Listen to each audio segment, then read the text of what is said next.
Lala kehilangan suaminya ketika tengah hamil muda. Di hari ketika bayinya akan lahir, ia terpaksa pergi ke rumah sakit seorang diri. Namun, di tengah rasa sakit menuju ruang persalinan, tiba-tiba seorang pria berteriak, "Tunggu, aku ayah dari bayi itu." Siapa sebenarnya pria itu? Sebelum memulai ceritanya, jangan lupa klik subscribe dan tuliskan di kolom komentar dari kota mana kalian menonton.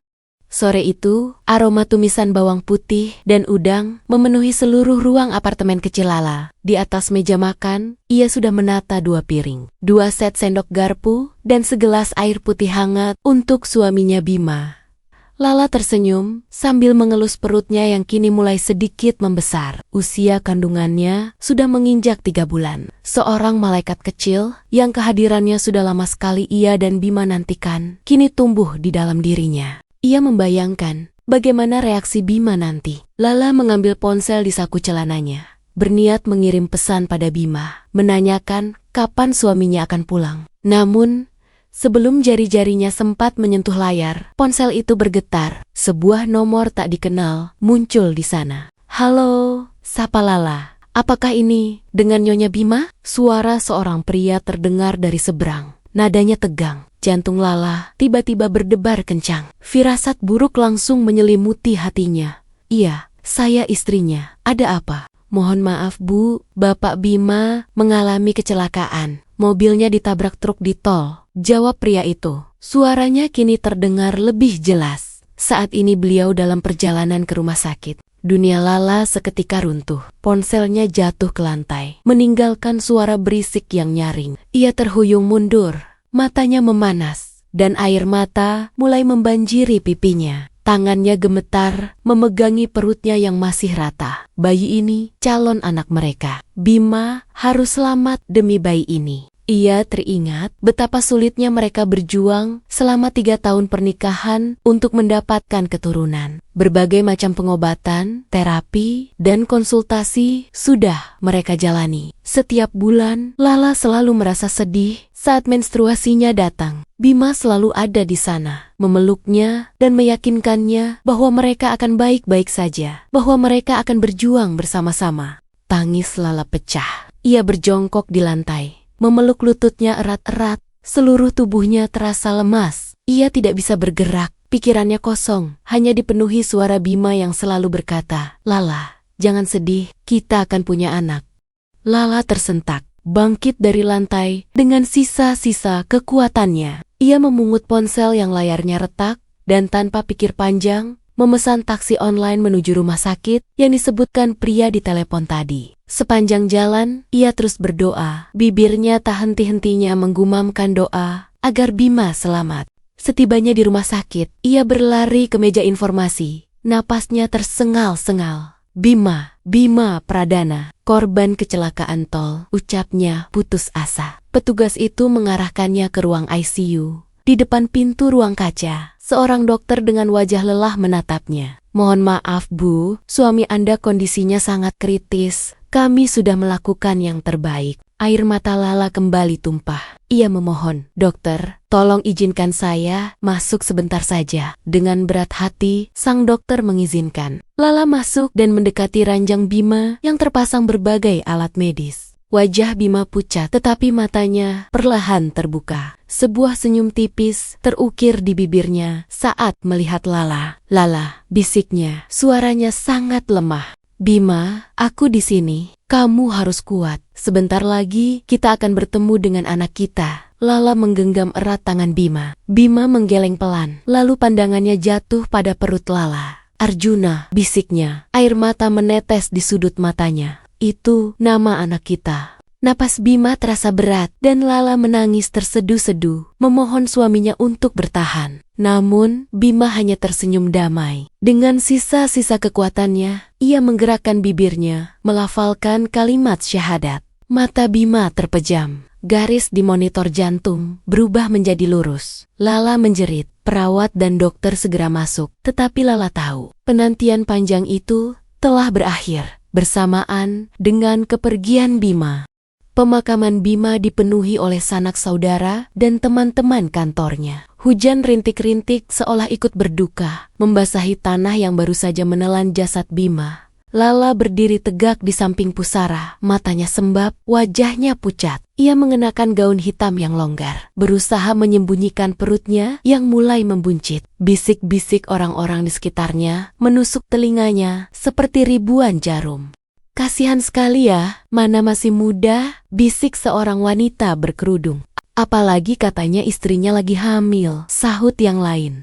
Mendengar bisikan-bisikan itu, Lala semakin merasa sesak. Ia berusaha kuat, membiarkan air mata mengalir begitu saja di pipinya. Ia tidak peduli jika orang-orang melihatnya menangis. Ia tidak peduli lagi dengan apapun. Seluruh semangat hidupnya seolah sudah ikut terkubur bersama Bima. Untungnya, orang tua serta mertuanya setia mendampinginya. Ibunya sesekali mengusap punggungnya, sementara sang mertua menggenggam tangannya erat-erat seolah-olah memberikan kekuatan. "Bima adalah anak yang baik, Lala. Dia pasti tidak akan tenang di sana kalau melihatmu terus-terusan begini," bisik ibunya lembut. Setelah pemakaman, Lala memilih untuk tetap tinggal di rumahnya sendiri. Ia menolak tawaran dari mertua maupun orang tuanya yang mengajaknya tinggal bersama. Awalnya, mereka heran. Tetapi setelah Lala menjelaskan bahwa ia membutuhkan waktu untuk sendiri dan mengumpulkan kembali kekuatannya, mereka akhirnya mengerti.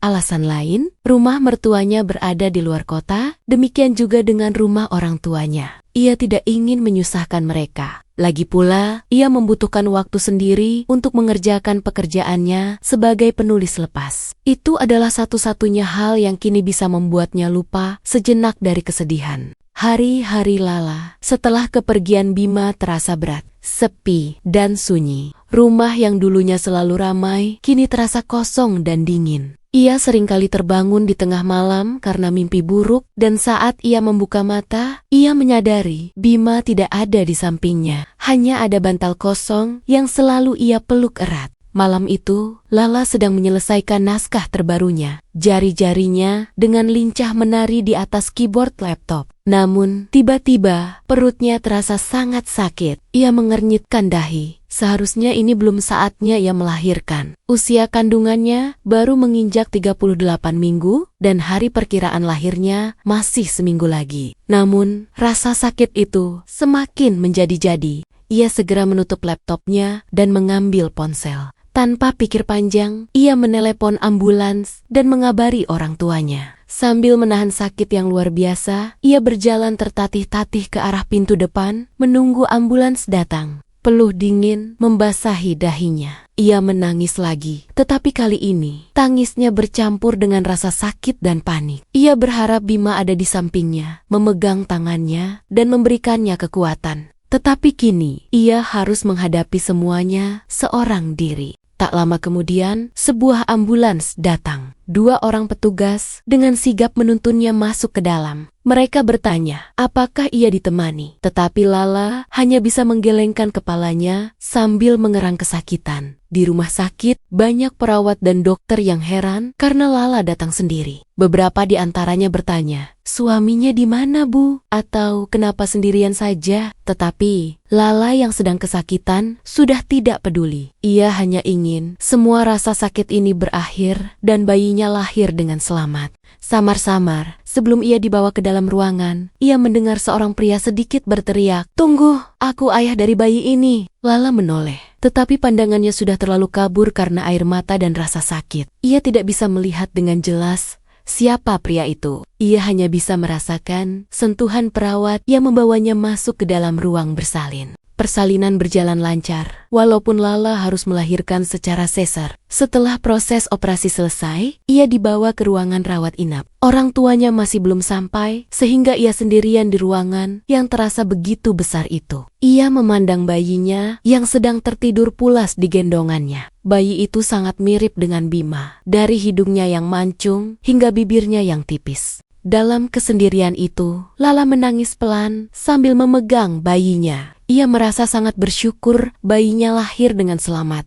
Tetapi di sisi lain, ia juga merasa sedih karena Bima tidak ada di sini untuk menyambut kelahiran anak mereka. Tiba-tiba, pintu ruangan terbuka perlahan. Lala mendongak, matanya yang sembab menangkap siluet seorang pria yang ragu-ragu melangkah masuk. Jantungnya berdebar, bukan karena rasa sakit, melainkan karena ada sesuatu yang familiar dari postur tegap itu. Saat pria itu mendekat, cahaya lampu menerangi wajahnya, dan Lala terkesiap. Pria itu adalah Adit, mantan kekasihnya semasa kuliah, yang kini telah resmi menjadi seorang dokter. Ingatan Lala berputar cepat kembali ke masa lalu, masa di mana ia dan Adit adalah sepasang kekasih yang penuh impian. Adit, mahasiswa kedokteran yang ambisius, dan Lala, mahasiswi sastra Indonesia yang gemar menulis. Mereka putus karena kesibukan yang tak lagi bisa ditoleransi. Setelah itu, Lala bertemu Bima yang dikenalkan oleh teman kantornya. Hubungan mereka berjalan lancar dan Lala merasa menemukan kebahagiaannya. Setelah menjalin hubungan dengan Bima, ia dan Adit benar-benar putus kontak. Melihat Adit kini mengenakan jas putih dan stetoskop yang melingkar di lehernya, Lala merasa haru. Dulu, mereka sering menghabiskan malam-malam panjang di perpustakaan. Adit belajar anatomi, sedangkan Lala mempelajari buku-buku sastra. Takdir memang lucu. Lala terkejut. Ia tiba-tiba teringat, pria yang berteriak tadi adalah Adit. Adit melangkah mendekat, ekspresi di wajahnya campur aduk antara duka, penyesalan, dan kelegaan. Ia berdiri canggung di sisi ranjang, menatap Lala yang terlihat begitu rapuh, dan ia tidak tahu harus memulai dari mana. "Lala," panggilnya lirih. "Aku sungguh minta maaf. Aku tidak bisa datang ke pemakaman Bima. Aku baru saja mendengar kabarnya. Aku turut berduka cita." Mendengar nama Bima diucapkan Adit, tangis Lala yang sempat reda kembali pecah. Air mata mengalir deras di pipinya. Adit tidak mengatakan apa-apa lagi. Ia hanya berdiri di sana, diam, membiarkan Lala meluapkan kesedihannya. Ia tahu, kata-kata tidak akan bisa menyembuhkan luka Lala. Yang ia bisa lakukan hanya berada di sana, menemaninya. Setelah tangis Lala mereda, Adit kembali berbicara. Ia memandang bayi yang kini berada di gendongan Lala, sorot matanya melembut. "Selamat ya La, dia terlihat sehat dan lucu sekali." Lala mengangguk, suaranya parau. "Terima kasih Dit," hening sejenak. Adit hanya bisa menatap Lala dan bayinya. Ia merasakan gejolak aneh di dalam hatinya. Perpaduan antara kebahagiaan melihat Lala dan kesedihan atas kepergian Bima.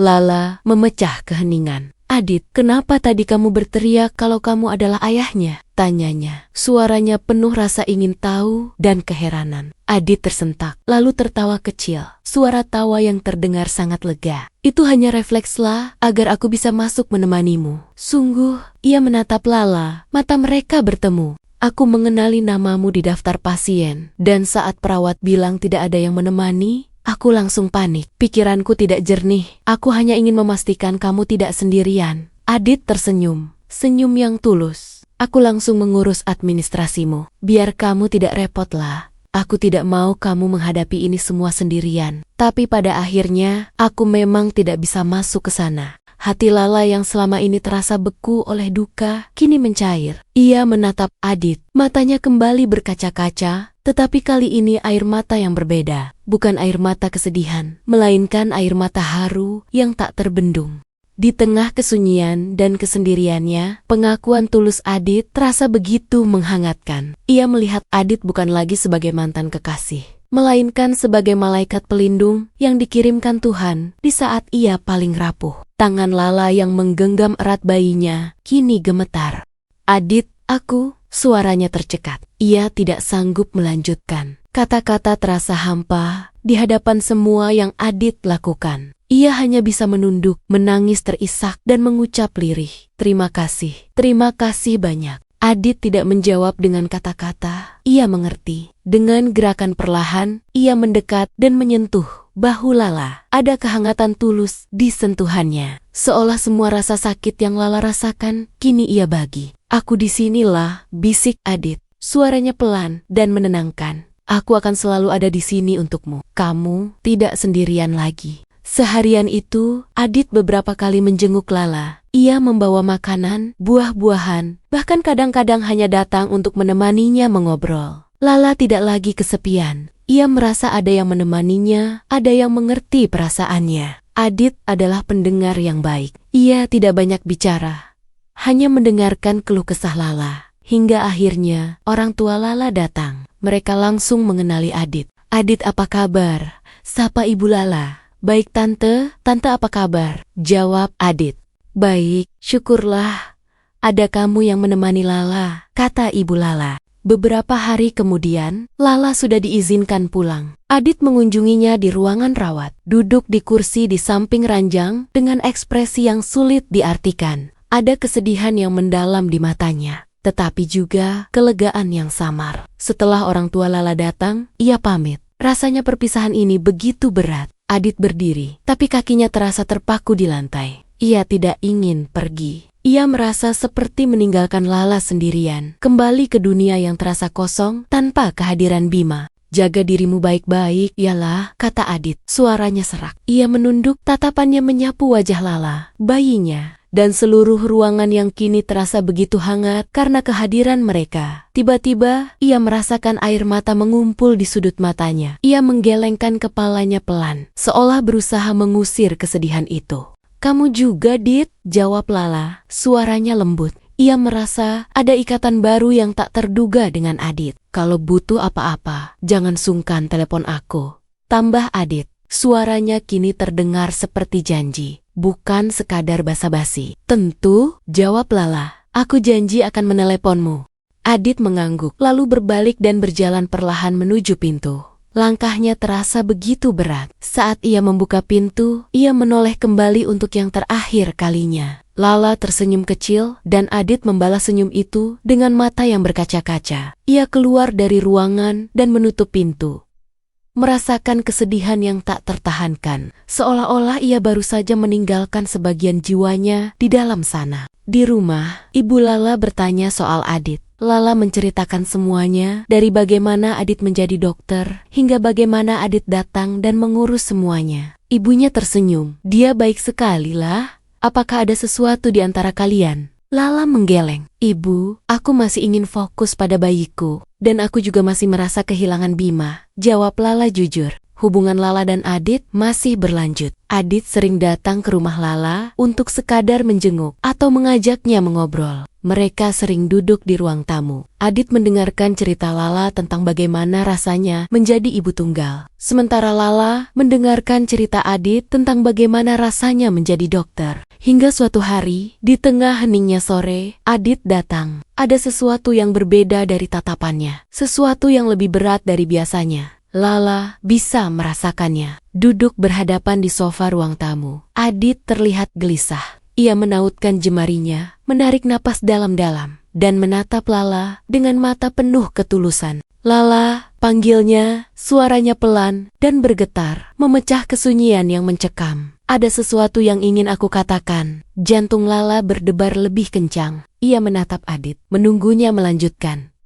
Perasaannya campur aduk. Ada harapan samar yang ia coba tepis, tetapi juga ketakutan.